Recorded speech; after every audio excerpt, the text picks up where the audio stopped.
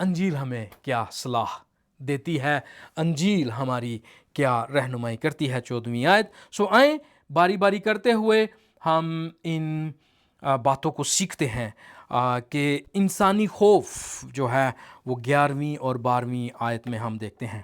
انسانی خوف انجیل کے خلاف رویہ پیدا کرتا ہے، یہی یہ 11 اور 12ویں آیت میں ہم دیکھتے ہیں۔ پطرس انسانوں کے خوف میں ہے، وہ ان سے ڈرتا ہے۔ یعقوب کی طرف سے چند لوگ آ گئے اور 12ویں آیت کے آخر میں آپ دیکھتے ہیں کہ وہ کہتا ہے کہ تو مختونوں سے ڈر کر باز رہا اور کنارہ کیا۔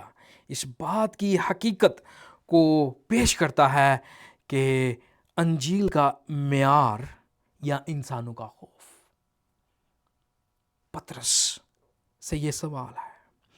اس سے پہلے کہ ہم ان باتوں کو پڑھیں، پہلا باب پھر ہمیں یاد آتا ہے اور اس کی 10ویں آیت بڑے واضح طور پر پولس نہ صرف اپنی پہلی آیت میں بلکہ وہ 10ویں آیت میں بھی اسی بات کو پھر وہ نتیجہ خاص کہتا ہے کہ اب میں آدمیوں کو دوست بناتا ہوں یا خدا کو؟ کیا آدمیوں کو خوش کرنا چاہتا ہوں؟ اگر آدمی اب تک آدمیوں کو خوش کرتا رہتا تو مسیح کا بندہ نہ ہوتا، کیونکہ مسیح ہمارا مالک ہے۔ یہاں بندہ لفظ ڈولوس ہے یونانی زبان میں، جس کا مطلب ہے زر خرید، اور ہم کس طرح خریدے گئے ہیں؟ مسیح کے خون اور اس کے کفارہ کے وسیلہ سے۔ چونکہ ہم اس کے بندے ہیں، ہم اس کے غلام ہیں، تو مسیح کا جو رویہ رہا وہی ہمارا ہوگا۔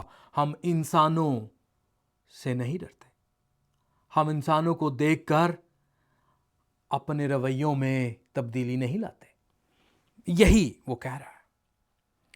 انجیل کی سچائی کسی شخص کی حیثیت سے ہے آپ کی زندگی میں۔ آپ انسانوں کی وجہ سے انجیل کی سچائی کو مانتے ہیں، یا پھر آپ خداوند یسوع مسیح کی وجہ سے؟ کیونکہ پطرس ایک رسول ہے لیکن ہے انسان، پولس بھی ایک انسان ہے، پادری بھی ایک انسان ہے، کوئی عالم جو تھیولوجن ہے وہ بھی ایک انسان ہے، بشپ ہو یا کوئی اور بڑا شخص وہ بھی انسان ہے، کلیسیا کا خادم ہے، انجیل کا خادم ہے۔ اب جب کسی انسان کو وہ دیکھ کر اپنا رویہ بدلتا ہے تو دراصل یہ سوال اس پر بھی آتا ہے کہ کیا آپ انجیل کے خادم ہیں یا انسانوں کے؟ اس کے بارے میں ہم مرکز 8 باب پڑھ آئے ہیں، جہاں پر خداوند یسوع مسیح ہمیں تعلیم دیتے ہیں کہ وہ اس دنیا میں کیوں آئے اور مصلوب کیوں ہوں گے، پھر تیسرے دن مردوں میں سے جی اٹھیں گے۔ لیکن پطرس کو یہ بات ہضم نہیں ہوتی، وہ اس بات کو نہیں سمجھ پاتا۔ اس کی نظروں میں انسانوں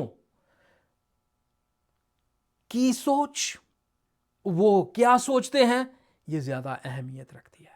لیکن جب وہ ایسا سوچتا ہے تو خداوند یسوع مسیح کی نظر میں وہ انجیل کا خادم نہیں بلکہ شیطان کا خادم بن جاتا ہے۔ مصلوبیت کا انکار، مسیح کی نجات اور انجیل کا پیغام کا انکار دراصل شیطان کی ٹولی کا اقرار ہے۔ اس بات کو جب ہم جانتے ہیں تو مرکز کی انجیل میں بڑے واضح طور پر اس بات کو بیان کیا گیا ہے کہ ہمیں کیا کرنا ہے۔ ہمیں شاگردیت اگر ہم حاصل کر رہے ہیں مسیح کی، تو ہمیں اس کے پیچھے آنا ہے، خودی کا انکار کرنا ہے، صلیب کو اٹھانا ہے۔ کوئی اپنی جان بچاتا ہے تو اسے کھوئے گا، لیکن جو کوئی انجیل کی خاطر اپنی جان قربان کرے گا وہ اسے پائے گا۔ مسیح یسوع بڑے خاص الفاظ یہاں پر استعمال کرتے ہیں کہ تم کن سے ڈر رہے ہو؟ گناہ گاروں اور زانیوں سے۔ یہ ہے اس دنیا کے لوگوں کی حیثیت مسیح کے سامنے۔ گناہ گار اور زانی اور خطا کار قوم کے سامنے اگر تم مجھ سے شرماؤ گے تو کیا ہوگا؟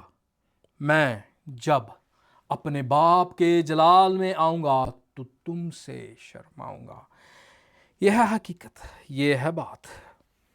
اب آپ کے اوپر ہے کہ آپ کس طرف ہیں، انجیل کے خادم ہیں، انجیل پر ایمان رکھنے والے ہیں، یا پھر انسانوں کے خادم۔ اور مسیح کے مطابق یہ انسان خطا کار اور زناکار ہے۔ اگر آپ نے مسیح کے پیچھے آنا ہے تو انسانوں کی طرف داری کرنے کا مطلب دراصل آپ نے ابھی تک خود ہی کا انکار نہیں کیا۔ خود ہی کا انکار اور صلیب کو اٹھانا اس بات کی ضمانت ہے کہ آپ انسانوں سے نہیں ڈرتے۔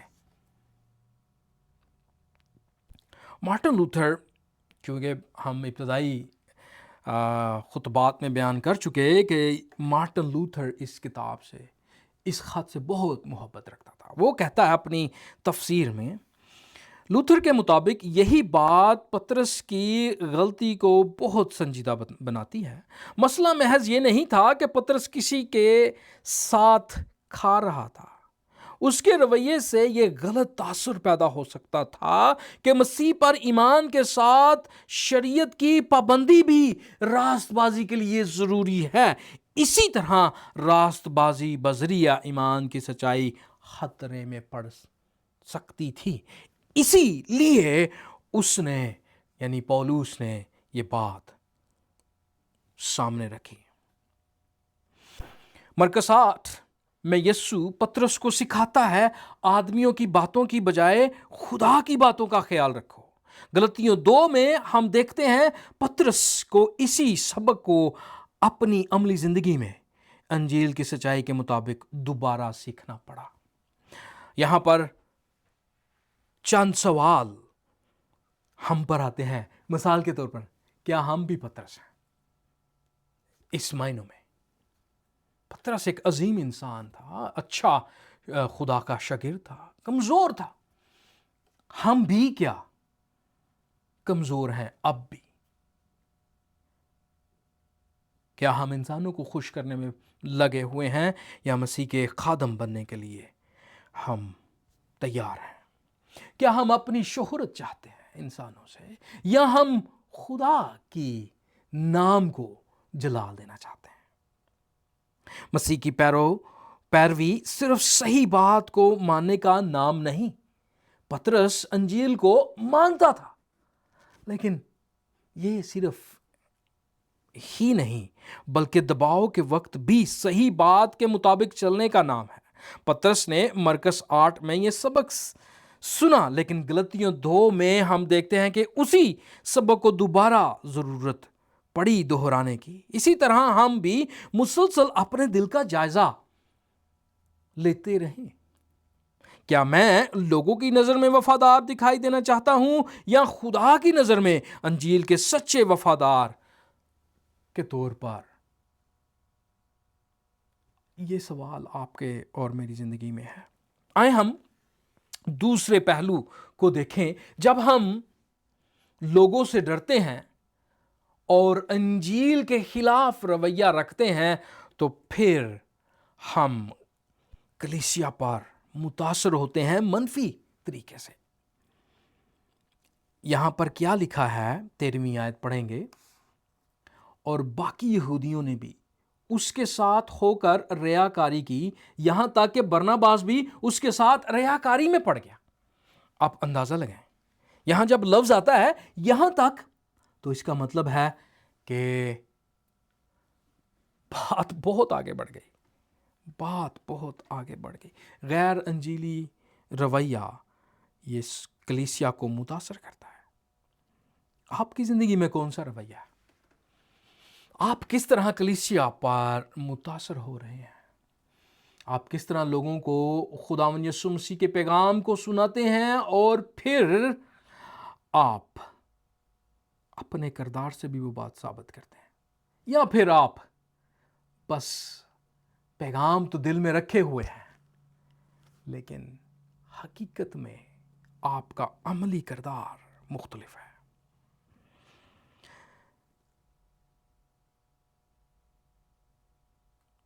کیونکہ بہت ساری آیات میرے ذہن میں ہیں، میں نے یہاں پر لکھ رکھی ہیں۔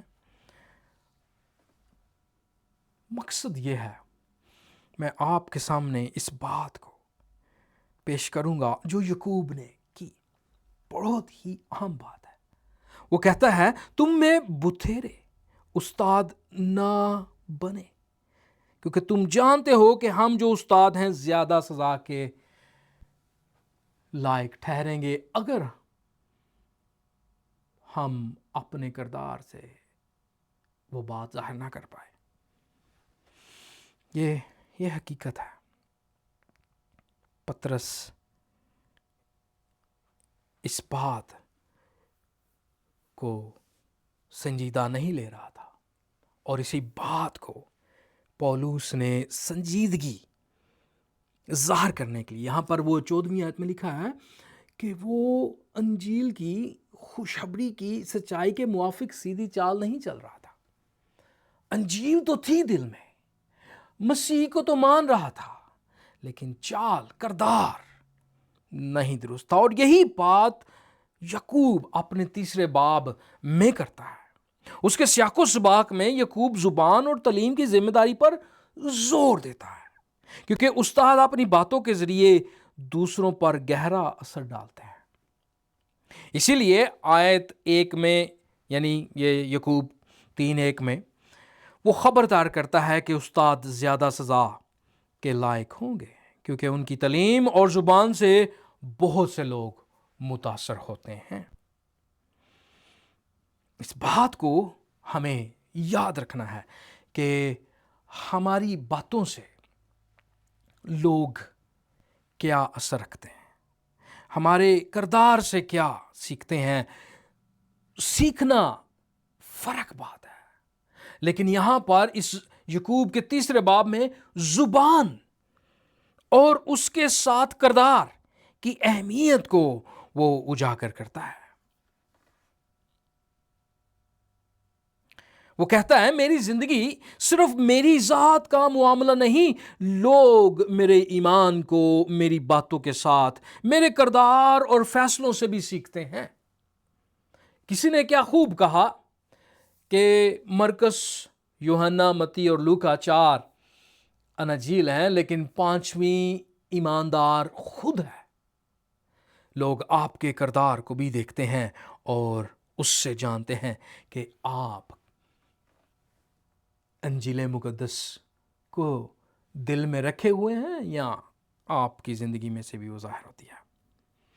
سوال وہی ہے، کیا میری زندگی دوسروں کو انجیل کی وفاداری سکھا رہی ہے، یا میرے خوف اور سمجھوتے انہیں انجیل کے بارے میں غلط پیغام دے رہے ہیں؟ بڑا ہی اہم سوال ہے یہ۔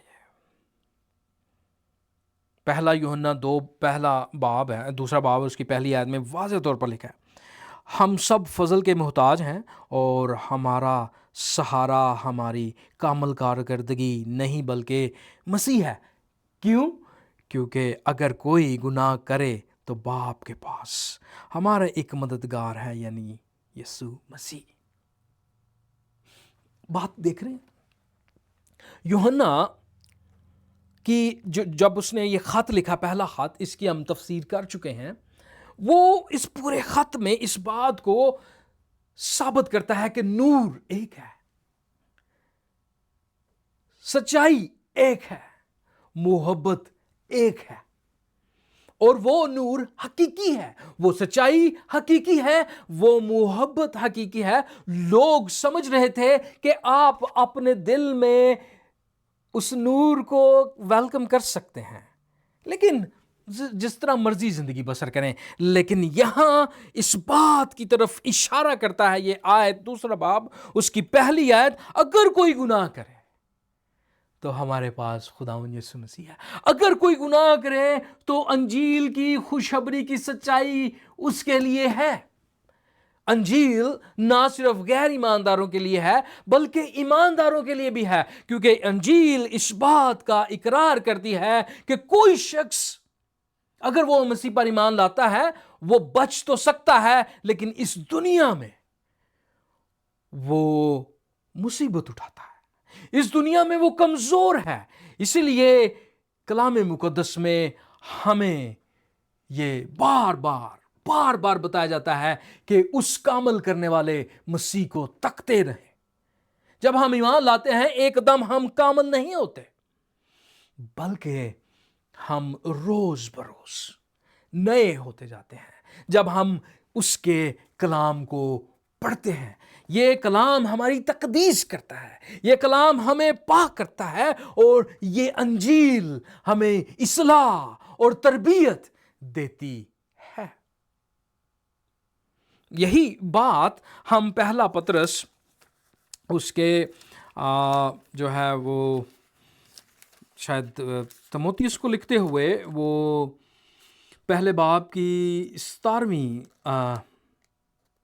میرا خیال ہے پہلا تموتیس اس کے آخری باب ہے، یا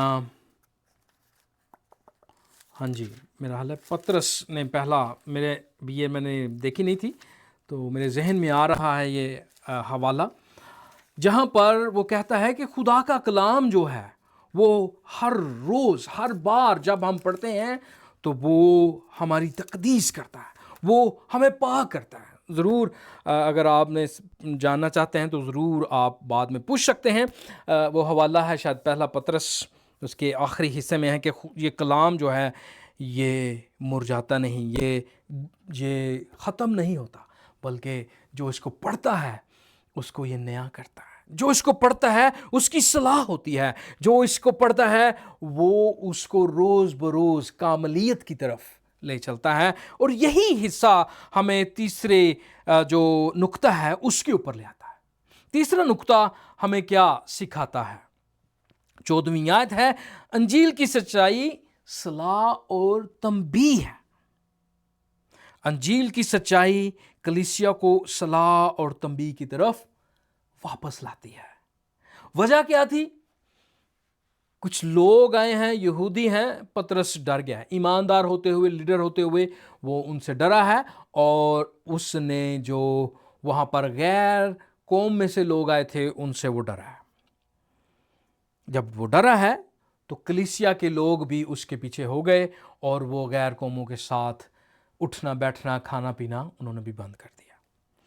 اب یہ معاملہ ہوا تو پولس کہتا ہے کہ وہ انجیل کی سچائی اس کے مطابق وہ کام نہیں کر رہے تھے، تو اس لیے مجھے یہ مناسب لگا کہ میں ان کی سب کے سامنے ملامت کروں، میں سب کے سامنے ان کی جو ہے وہ مخالفت کروں۔ یہ اسے مناسب لگا، اور اسی کو اس نے جو ہے وہ یہاں پر ثابت کیا۔ یہاں پر جو مرکزی موضوع ہے وہ یہ ہے کہ انجیل کی وفاداری بعض اوقات مخالفت، ملامت، تکلیف کا سبب بنتی ہے، مگر یہی وفاداری کلیسیا کو پاک اور انجیل کے مطابق قائم رکھتی ہے۔ حیرانگی کی بات، جب میں اس کو پڑھ رہا تھا تو پہلا پطرس اس کے 4 باب میں نے اس بات کو پڑھا، اور میں کیونکہ اس خط کو، اس کی تاریخ کو جانتا ہوں، تو فوراً اس بات کی طرف معلوم ہوا کہ پطرس اپنے پہلے خط اس کے 4 باب میں اس ملامت کا جو ہے وہ ذکر کرتے ہوئے وہ انہی کلیسیاؤں کو جن کے درمیان پولس خدمت کرتا تھا ان کو لکھتا ہے۔ آپ اندازہ لگائیں، حقیقی ایماندار صلاح اور تنبیہ کو قبول کرتا ہے۔ یہ بات حقیقت ہے، یہ بات پطرس کی کردار کو اور زیادہ نمایاں اور اجاگر کرتی ہے کہ نہ صرف پطرس اگر اس نے خطا کی ہے اپنے کردار میں تو اس کو وہ قبول کرتا ہے اور وہ اس کو اپنی زندگی کا سبق بناتے ہوئے وہ کلیسیا کو لکھتا ہے. وہ کیا لکھتا ہے سنیں وہ کیا کہتا ہے اے پیارو، جو مصیبت کی آگ تمہاری آزمائش کے لیے تم میں بڑکی ہے، یہ سمجھ کے کہ اس سے تعجب نہ کرو کہ یہ ایک انوکھی بات ہم پر واقع ہوئی، بلکہ مسیح کے دکھوں میں جوں شریک ہو خوشی کرو، تاکہ اس کے جلال کے ظہور کے وقت بھی نہایت خوش و خرمی ہو. اگر مسیح کے نام کے سبب سے تمہیں ملامت کی جاتی ہے تو تم مبارک ہو، کیونکہ جلال کا روح یعنی خدا کا روح تم پر سایہ کرتا ہے. تم میں سے کوئی شخص خونی ہو، چور یا بدکار یا اوروں کے کام میں دست انداز ہو کر دکھ نہ پائے، لیکن اگر مسیح ہونے کے باعث کوئی شخص دکھ پائے تو شرمائے نہیں، بلکہ اس نام کے سبب سے خدا کی تمجید کرے، کیونکہ وہ وقت آ پہنچا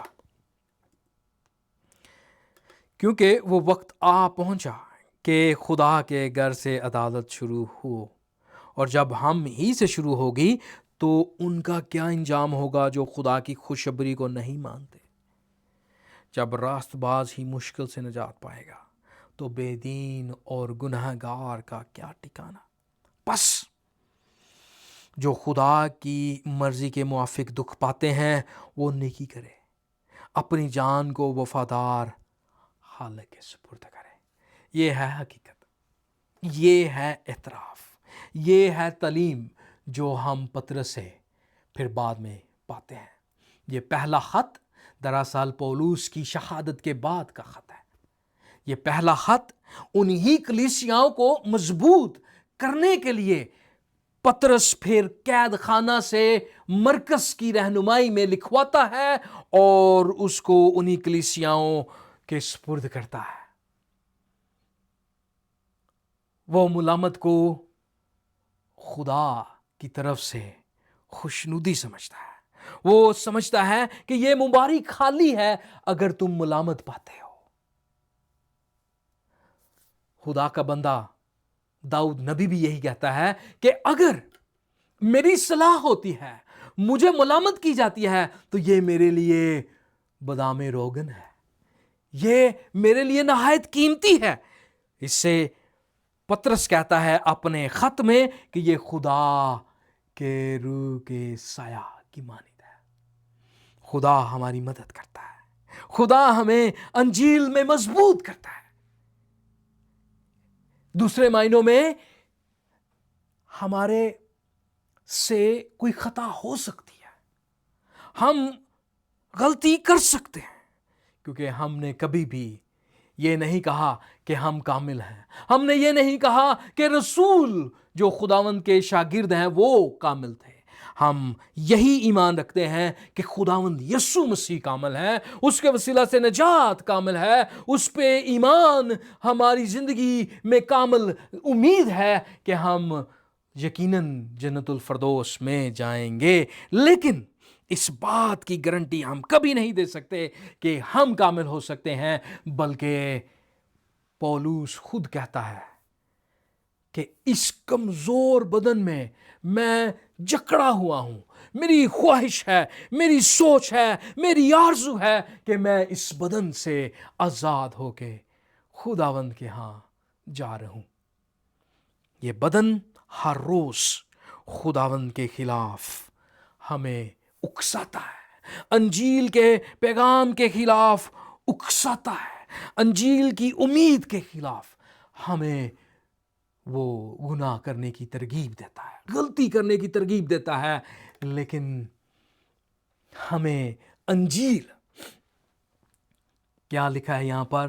جب میں نے دیکھا کہ وہ خوشخبری کی سچائی کے موافق سیدھی چال نہیں چلتے تھے، تو میں نے سب کے سامنے کیفا سے کہا، جب تو باوجود یہودی ہونے کے غیر قوموں کی طرح زندگی گزارتا ہے، نہ کہ یہودیوں کی طرح، تو غیر قوموں کو یہودیوں کی طرح چلنے پر کیوں مجبور کرتا ہے؟ یہ تنبیہ ہمیں پھر ملتی ہے، یہ تنبیہ ہماری دراصل اس بات کو اجاگر نہیں کرتی کہ ہم بے ایمان ہو گئے ہیں، بلکہ اس بات کو اجاگر کرتی ہے کہ ہمیں مسیح میں جاں فشانی کرنی ہے، ہمیں ہر روز کلام کو پڑھنا ہے، ہمیں ہر روز اس کے ہتھیاروں کو، جو روح کے ہتھیار ہیں، ان کو پہننا ہے، تاکہ ہم اس طرح کی آزمائشوں سے، اس طرح کے ڈر سے بچ سکیں۔ یہ پیغام ہمیں امید دیتا ہے، اور یہ پیغام ہمیں سوال کرتا ہے۔ سوال کیا ہے؟ جب انجیل کی سچائی کو نقصان پہنچ رہا ہو، کیا میں لوگوں کے رد عمل سے ڈر کر خاموش رہوں گا، یا محبت، عاجزی اور خدا کے خوف کے ساتھ سچائی کے لیے کھڑا ہوں گا؟ اور امید یہ ہے کہ انجیل کے لیے دی گئی وفادار صلاح کلیسیا کو توڑنے کے لیے نہیں، بلکہ اسے دوبارہ مسیح کے ساتھ جوڑنے کے لیے ہوتی ہے۔ اور جب ہمیں اس وفاداری کی وجہ سے ملامت یا مخالفت برداشت کرنی پڑے، تو پہلا پطرس 4 اس کی 14ویں آیت ہمیں یاد دلاتی ہے کہ ہم مبارک ہیں، کیونکہ خدا کا جلالی روح ہم پر سایہ کرتا ہے۔ اس بات سے ہم سیکھتے ہیں کہ انجیل کی وفاداری کا مطلب ہم انسانی خوف کی بجائے خدا کی سچائی کے مطابق چلیں۔ ہماری زندگی دوسروں پر اثر ڈالتی ہے، اس لیے روحانی رہنماؤں کو عاجزی، اطاعت اور جواب دہی کے ساتھ چلنا چاہیے۔ انجیل کی وفاداری صلاح کلیسیا کو توڑنے کے لیے نہیں، بلکہ اسے دوبارہ مسیح کی سچائی پر قائم رکھنے کے لیے ہے، چاہے اس کے لیے مخالفت یا تکلیف ہی برداشت کیوں نہ کرنی ہو۔ آپ کے سامنے ایک خوبصورت تصویر رکھنا چاہتا ہوں اور اس کے ساتھ اختتام کرنا چاہتا ہوں۔ ایک چرواہا جو بھیڑوں کو چراتا ہے، ان کی دیکھ بھال کرتا ہے، جب وہ ان کو خطرے میں دیکھے تو وہ ان کو چھوڑ کر بھاگ جاتا ہے، خاموش ہو جاتا ہے، یا پھر وہ ان کو بچانے کے لیے چلاتا ہے، ان کی مدد کرتا ہے، اور ان کے سامنے اور ان کے خلاف خطرے کے سامنے کھڑے ہو جاتا ہے۔ یہی انجیل ہمارے لیے کرتی ہے۔ جب ہم اپنی کردار میں کمزور ہوتے ہیں، جب ہم اپنی کمزوری کی وجہ سے دوسروں کو بھی زخمی کر دیتے ہیں، تو انجیل ہمیں صلاح دیتی ہے، ہماری تنبیہ کرتی ہے۔ کبھی بھی انجیل کی تنبیہ کو منفی نہ لیں، کبھی بھی انجیل کی تنبیہ کو یہ نہ سوچیں کہ کوئی شخص آپ کے خلاف ہے، بلکہ یہ سوچیں کہ خدا کا جلالی روح آپ کے اوپر سایہ کی ہوئے ہے، جیسے پطرس اس بات کا اقرار کرتا ہے۔ خداوند آپ کو اس کلام کے وسیلہ سے برکت دے۔